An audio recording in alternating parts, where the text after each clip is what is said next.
रामपुर गांव की फिजाओं में कुछ खास बात थी। यहाँ की मिट्टी जितनी उपजाऊ थी, यहाँ के रिश्ते उतने ही गहरे और भावनात्मक थे।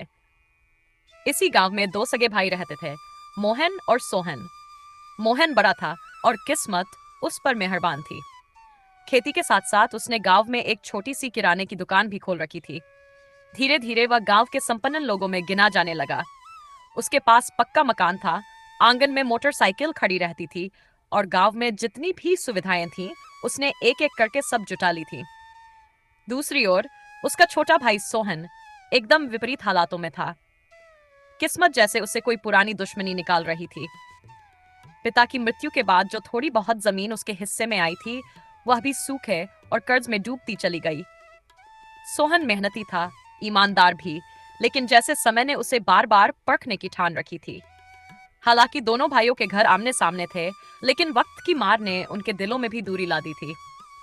सोहन रोज सुबह 4 बजे उठता, पहले अपनी गाय का दूध दुहता, फिर खेतों में थोड़ा बहुत काम करता और फिर मजदूरी के लिए शहर निकल जाता।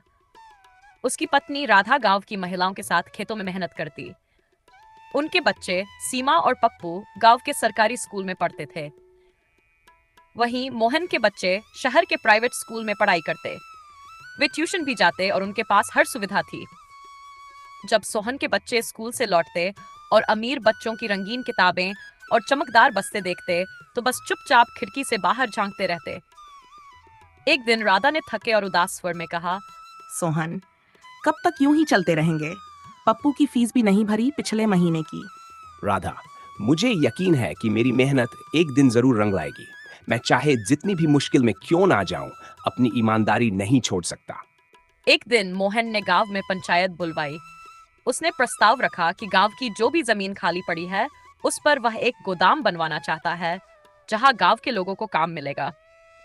शुरू में सबने इस प्रस्ताव का स्वागत किया, लेकिन जब पता चला कि उस जमीन में सोहन की पुश्तैनी जमीन भी शामिल है, तो माहौल बदल गया।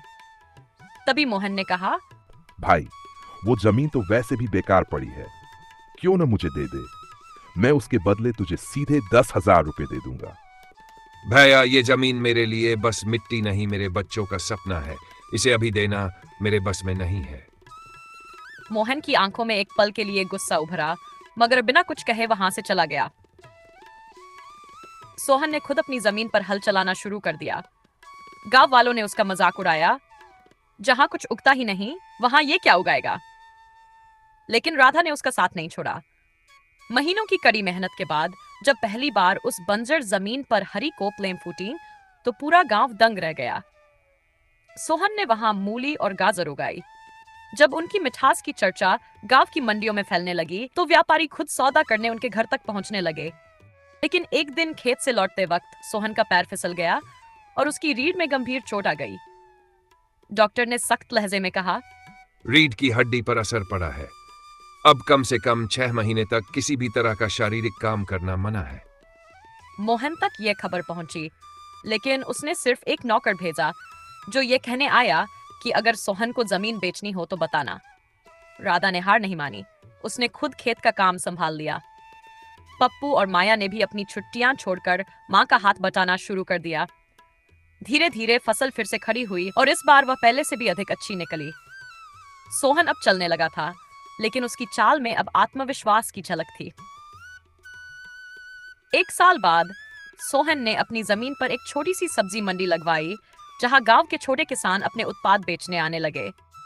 उसने पास ही एक तालाब खुदवाया और वर्षा जल संचयन की प्रक्रिया शुरू की। गांव में अब उसकी इज्जत बढ़ने लगी थी।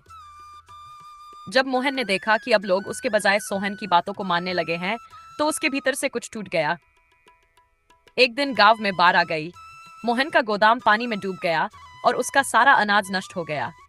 उस रात वह अपने घर के बाहर बैठा था, जब सोहन उसके पास पहुंचा और बोला, भैया, सुना है कि तुम्हारा बड़ा नुकसान हुआ है। मेरे पास कुछ पैसे हैं, अगर तुम चाहो तो उन्हें तुम्हारी मदद के लिए दे सकता हूँ। मोहन ने सिर झुका लिया। वर्षों बाद उसकी आंखों से बिना रुके आंसू बहने लगे। माफ कर दो सोहन, मैंने हमेशा तुम्हें छोटा समझा, लेकिन अब मुझे एहसास हुआ कि असल में बड़ा तो तुम ही हो। अब गांव में एक नई परंपरा शुरू हो गई थी, जहां दो भाइयों की मिलजुल कर लगाई गई मंडी में किसान अपने उत्पाद बेचते थे और साथ ही बच्चों को पढ़ाई की सुविधाएं भी दी जाती थीं। मोहन और सोहन अब एक दूसरे के पूरक बन चुके थे। एक ने पैसे से सीखा, दूसरे ने संघर्ष से, लेकिन दोनों मिलकर गांव को वो दे पाए जो शायद अकेले कभी नहीं कर पाते।